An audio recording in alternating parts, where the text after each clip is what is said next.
Nah itu guys, hobi yang menghasilkan uang itu luar biasa. Itu hobi yang paling sangat bermanfaat. Jadi Bisa hidup dan menua bersamamu. halo para family man, keluarga semua, apa kabar? Kita bertemu lagi. Hari ini kita bareng bosnya dari Airlangga Kota Sorong, Papua Barat, Pak Gufron ya Pak ya. Ya, Mungkin biar Pak Gufron memperkenalkan diri dulu, silakan Pak Gufron. ya, selamat malam. Saya Gufron, temannya Pak Duki dari penerbit Airlangga wilayah Papua Barat. Ya, Berarti ini Pak ya, seluruh Papua Barat semuanya Bapak yang pegang di Airlangga Pak ya? iya Pak. Iya Pak ya. Itu semua sekolah di sini kan berapa sekolah Pak? Atau all? Dari SD sampai SMA? Semua sekolah, mulai dari PAUD, Oh, PAUD, SD, SMP, SMA, SMK, sampai perguruan tinggi. perguruan tinggi Iya. Pak ya. Jadi untuk ini yang mendistribusikan buku Airlangga itu berapa persen nih pasar di Sorong ini Pak yang dikuasai oleh Airlangga untuk penerbit? Untuk penerbit kita menguasai sampai 80%. Oh, 80%. Berarti bisa dikatakan monopoli Pak ya? Monopoli Ya, ya, itu, hampir ya. semua ya. Mungkin bisa, Iya, bisa iya. begitu lah Pak ya. Saya agak tertarik nih, saya pernah ngobrol dengan Pak Gufron bahwa tujuannya bukan hanya profit loh ternyata Airlangga di sini, tapi mencerdaskan kehidupan bangsa. Itu luar biasa Pak. Itu gimana Pak ceritanya? Ya betul Pak. Jadi memang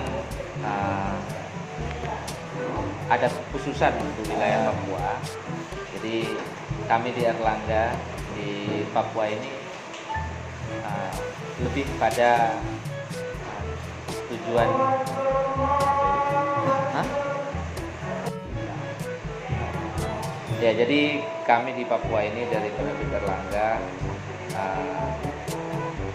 tujuannya yaitu tadi Pak Duki sampaikan turut serta dalam mencerdaskan kehidupan bangsa. Jadi kita ingin disparitas kesenjangan pendidikan antara di barat dengan di timur itu tidak terlalu tinggi seperti sekarang. Oke. Jadi apa yang dibaca siswa di Indonesia bagian barat, bagian tengah juga bisa dibaca juga oleh siswa di Papua. Papua. Iya. Oke Pak ya. Berarti selain profit itu tujuan mulianya berarti Pak ya. Istilahnya bahwa pemerataan pendidikan dan pengetahuan melalui membaca itu yang ingin disalurkan oleh Airlangga ya Pak ya. Iya, jadi kita ingin meningkatkan budaya literasi. Ya, oke. Budaya literasi anak-anak Papua.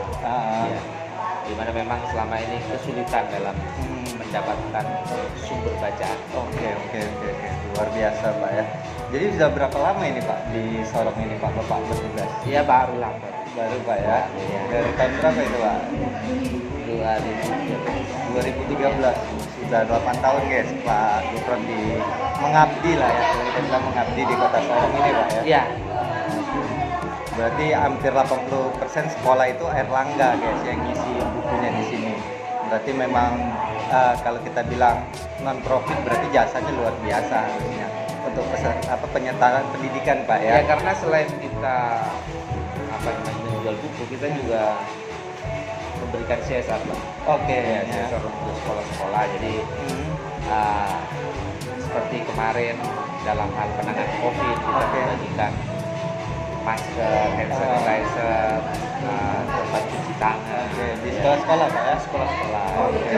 Dan juga kita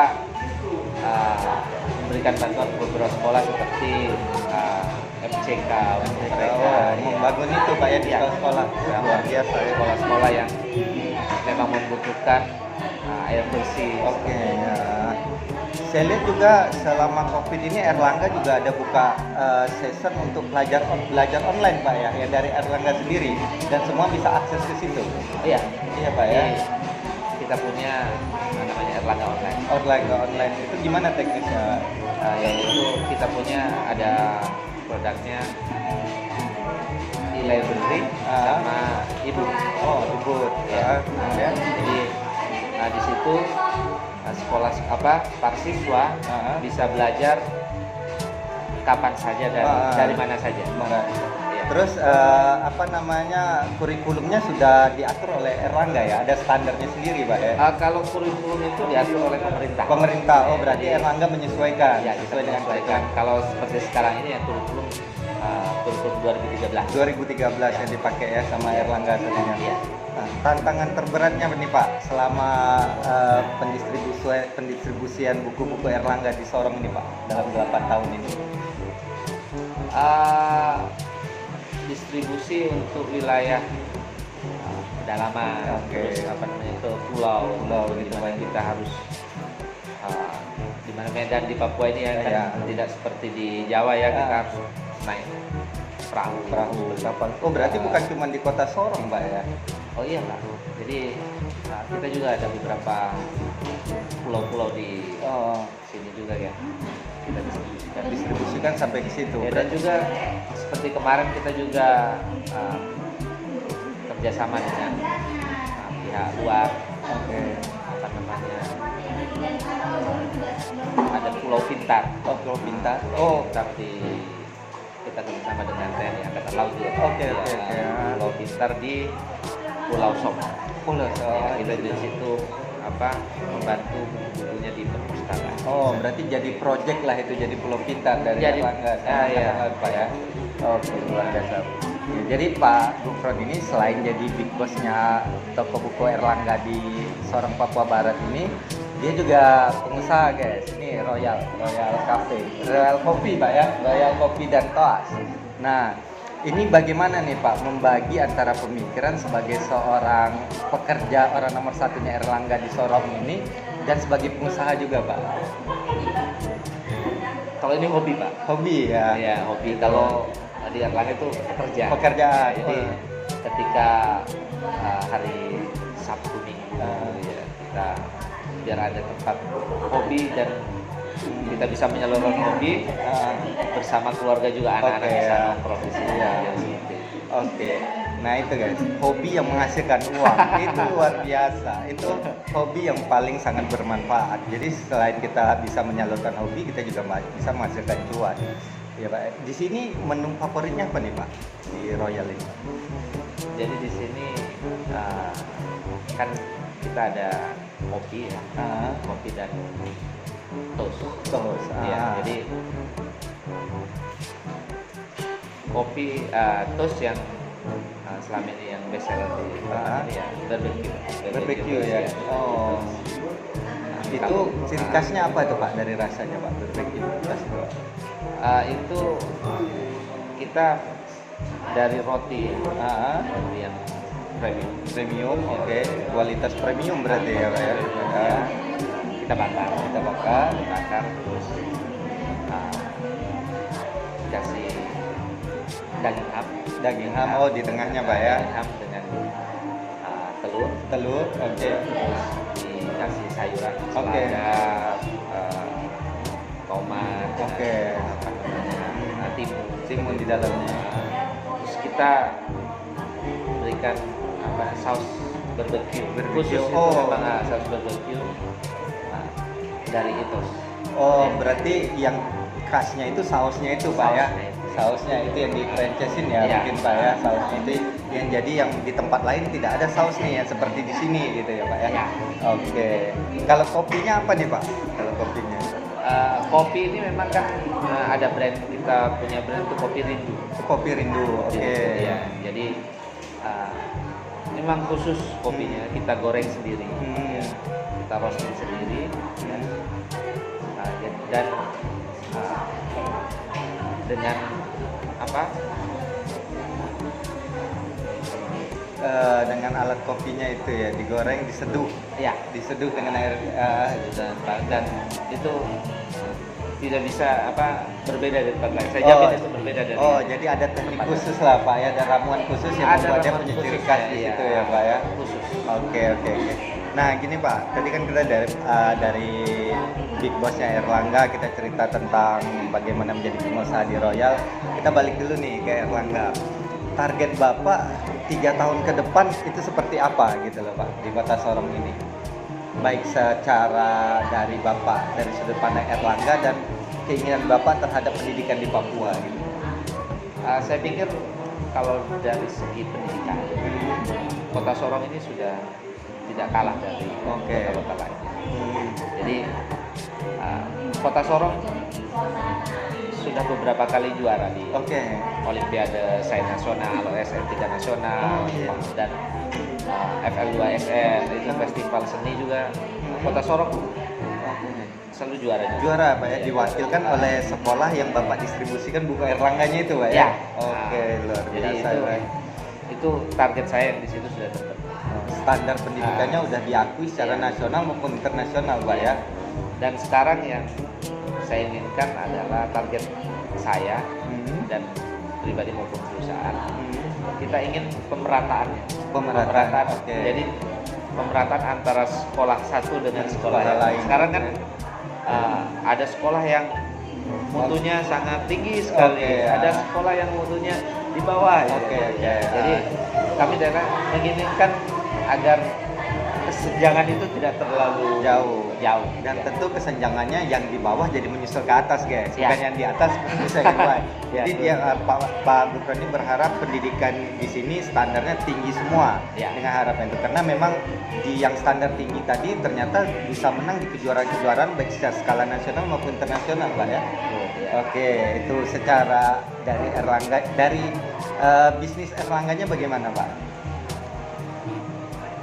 Kalau dari Erlangga, ya kita tentu ingin Erlangga tetap menjadi acuan ya, Acuan Pak ya, standar lah, standar mutunya di sini ya. acuan bagi guru-guru kita Oke. dalam memberikan pelajaran untuk mahasiswanya, dan kita juga menginginkan Erlangga selalu menjadi penerbit yang terdepan ya, terdepan dalam menghadirkan inovasi-inovasi yang baru di dunia pendidikan. Dan